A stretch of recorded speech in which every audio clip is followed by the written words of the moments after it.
PT Dok Bahari Nusantara didirikan pada tanggal 8 Mei 2012 di Jakarta dengan tujuan untuk mengembangkan bisnis pembangunan dan perbaikan kapal yang sejak tahun 2005.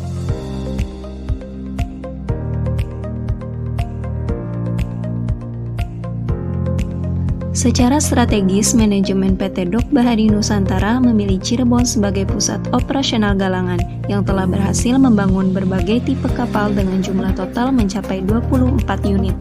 PT Dok dan Perkapalan Koja Bahari atau Persero pertama didirikan oleh pemerintah Belanda di Tanjung Priok. PT Dok dan Perkapalan Koja Bahari atau Persero merupakan BUMN di bawah Departemen Pendayagunaan BUMN yang terbentuk berdasarkan Peraturan Pemerintah Nomor 59 Tahun 1990. Dilaksanakan penggabungan 3 galangan kapal nasional atau BUMN, yaitu PT Dok dan Perkapalan Tanjung Priok atau Persero, PT Pelita Bahari atau Persero, PT Koja atau Persero, di mana ketiga perusahaan tersebut bergerak dalam bidang usaha yang sama, yaitu pembangunan kapal baru, pemeliharaan dan perbaikan kapal, engineering, sehingga memudahkan dalam proses penggabungan dan berjalan sebagaimana yang diharapkan oleh pemerintah RI untuk menjadi galangan yang besar dan mampu bersaing dalam pasar global.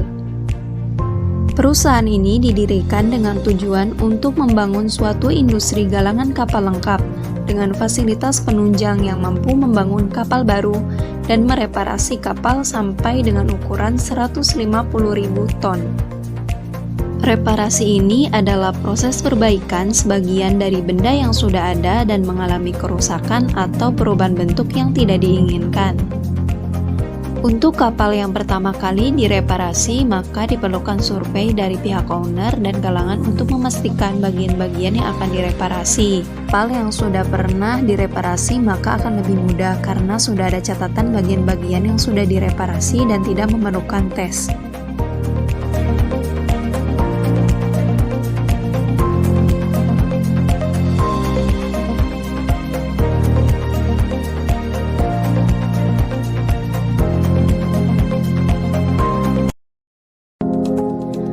Lingkungan merupakan hal yang sangat penting dalam siklus kehidupan manusia. Salah satu dampak penting akibat pembangunan dan perkembangan industri adalah perubahan kualitas lingkungan, yang salah satunya disebabkan oleh pencemaran air. Pencemaran air yang terjadi diakibatkan dari limbah cair pembuangan industri. PT Dok dan Perkapalan Koja Bahari atau Persero merupakan salah satu perusahaan yang bergerak di bidang industri, khususnya pada sektor galangan kapal. Salah satu aktivitas industri galangan kapal PT ini sering dilaksanakan adalah kegiatan produksi reparasi atau perbaikan kapal, yang dimana berpotensi menghasilkan limbah cair. Hal tersebut dapat memberikan dampak negatif terhadap kualitas perairan yang diakibatkan karena penggunaan bahan material yang memiliki konsentrasi logam yang tinggi, serta penggunaan pasir silika dalam pengerjaan sandblasting, yang selanjutnya berdampak pada perubahan lingkungan, mengingat lokasi dari kegiatan industri galangan kapal ini berada pada wilayah pesisir Pelabuhan Cirebon. Dalam rangka menangani kualitas air dan udara, serta dalam menangani isu dan permasalahan seperti yang telah disebutkan, maka perlu disusun strategi-strategi yang akan berguna untuk melakukan pengelolaan lingkungan di PT Dok dan Perkapalan Koja Bahari Cabang Cirebon.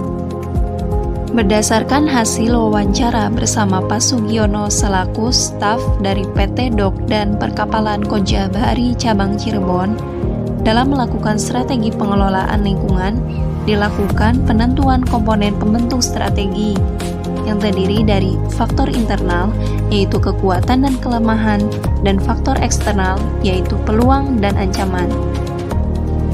Dari hasil analisis SWOT tadi dapat diperoleh beberapa cara dalam penanggulangan secara teknis, antara lain mengubah proses. Yang kedua, mengganti sumber energi, yaitu tidak menggunakan pasir silika atau bahan yang mengandung silika kristalin lebih dari 1%. Yang ketiga, mengelola limbah. Yang keempat, menambah alat bantu. Dengan demikian, memelihara kondisi lingkungan dengan baik dan melakukan rehabilitasi terhadap ekosistem yang telah mengalami kerusakan, serta melakukan pelestarian lingkungan hidup di sekitar industri PT Dok dan Perkapalan Kojabari Cabang Cirebon merupakan suatu hal yang penting agar kualitas lingkungan dapat terjaga dengan baik.